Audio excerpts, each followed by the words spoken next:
नमस्कार, मैं हूं विशाल पांडे और इस वक्त मैं लक्षद्वीप में समंदर के बीचों बीच हूं। एक तरफ पिछले कई दिनों से मैंने यात्रा शुरू की है। कोच्चि से निकला था, कवारत्ती पहुंचा। कवारत्ती के बाद मैंने शिप के माध्यम से अगत्ती तक की यात्रा की। फिर अगत्ती से मैं नाव से बंगाराम की तरफ आया और अब बंगाराम से इस नाव से ही वापस जा रहा हूं अगत्ती की तरफ। और इस वक्त समंदर के बीचों बीच मैं हूं, मेरे कैमरामैन हैं और 2 नाविक हैं। हम लोग धीरे धीरे आगे बढ़ रहे हैं और ये समंदर का पानी इतना साफ है, इतना वो दिख रहा है कि मुझे जो इसका लगून एरिया था वहां पर काफी दूर तक मुझे नीचे कोरल्स यहाँ पर दिखाई पड़ी, कुछ मछलियां यहाँ पर दिखाई पड़ रही हैं। और इसके साथ क्योंकि यह यात्रा मेरे लिए काफी रोमांचक है, क्यों अब हम धीरे धीरे आगे बढ़ रहे हैं और रोमांचक इसलिए है ये यात्रा क्योंकि लगभग 1.5 से 2 घंटे तक एक खुली नाव में आपको समंदर में ही आपका समय बीतेगा।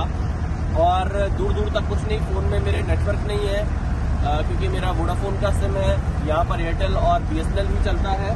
लेकिन आप देखिए कि धीरे धीरे हम अगत्ती की तरफ आगे बढ़ रहे हैं। आपके मन में कई सारे सवाल हैं लक्षद्वीप को लेकर। उन सवालों का जवाब मैं आपको इस छोटे से वीडियो में देता हूं। लक्षद्वीप पहुंचे कैसे, सबसे पहला सवाल ये। तो मेरा सुझाव आपके लिए ये है कि आप लक्षद्वीप आने से पहले यहाँ का परमिट अप्लाई करें, क्योंकि एक एंट्री परमिट होता है जो आप लक्षद्वीप की वेबसाइट पर आकर यहाँ अप्लाई कर सकते हो। 2 दिन के अंदर आपका परमिट यहाँ पर दे दिया जाता है। परमिट के बाद अब आप सोचेंगे आए कैसे, तो आपको इसके लिए कोच्चि ही आना पड़ेगा। कोच्चि लक्षद्वीप का गेटवे कहलाता है। आप देश के किसी भी कोने से आइए, लेकिन फिलहाल आपको कोच्चि से होकर ही लक्षद्वीप जाना पड़ेगा, क्योंकि कोच्चि से यहाँ पर जो फ्लाइट है वो रोज सुबह 8:55 पे चलती है, एक ही फ्लाइट है। या आप कोच्चि से शिप के माध्यम से आ सकते हैं, उसमें 14 से 18 घंटे का समय लगेगा, लेकिन वो यात्रा भी काफी सुखद होती है अगर आप समुद्री यात्रा करना चाहते हैं। कई बार कुछ चॉपर भी आपको मिल जाते हैं जो कोच्चि से कवारत्ती के लिए आते हैं, जो मुख्यालय है लक्षद्वीप का। तो ये 3 प्रमुख साधन हैं और एक बार आप लक्षद्वीप आ जाएंगे तो आपको कुछ इस नाव से अलग अलग शिप के माध्यम से आपको एक द्वीप से दूसरे द्वीप की यात्रा करनी होगी, क्योंकि कवारत्ती, बंगाराम, अगत्ती, सुहेली, मिनिकॉय, कुछ ऐसे ये द्वीप है जो काफी खूबसूरत है। लक्षद्वीप के इन द्वीपों को आपको घूमना चाहिए।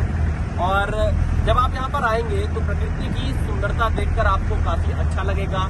नीला समंदर, सफेद बीच, कहीं कहीं थोड़ा सा जो गोल्डन कलर होता है रेत का वो दिखाई पड़ता है, नारियल के पेड़। और सबसे बड़ी बात ये कि बहुत साफ सुथरा है लक्षद्वीप। यहाँ पर साफ सफाई इस कदर है कि कहीं आपको गंदगी नहीं मिलेगी। और लक्षद्वीप जब आप घूमेंगे तो आपको लगेगा कि एक ऐसा टूरिस्ट डेस्टिनेशन है जहाँ पर आना एक बार अनिवार्य है। और यहाँ पर जब आप आएंगे काफी शांति मिलेगी, काफी सुकून मिलेगा आपको। आप काफी वक्त यहाँ पर अपने परिवार दोस्तों के साथ बिता सकते हैं। लेकिन फिलहाल आप देखिए हमारी नाव धीरे धीरे अगत्ती की तरफ बढ़ रही है और इस समंदर में मैं और मेरे कैमरामैन हैं। अपने आप में मेरे लिए भी एक बहुत ये अलग अनुभव है कि 2 से 3 घंटे तक एक छोटी सी नाव में अगर हम समंदर के बीचों बीच रहें। तो इसी पर हमारा कुछ हमें थोड़ा बहुत नाश्ता भी हमने पैक कराया है, हमारा सामान भी पीछे रखा हुआ है इस नाव में। मैं चाहूँगा कि थोड़ा सा उस तरफ एक बार दिखाएं। आप देखिए ये नाव छोटी सी है, लेकिन हमें बहुत संभल कर आगे जाना पड़ेगा। जहाँ पर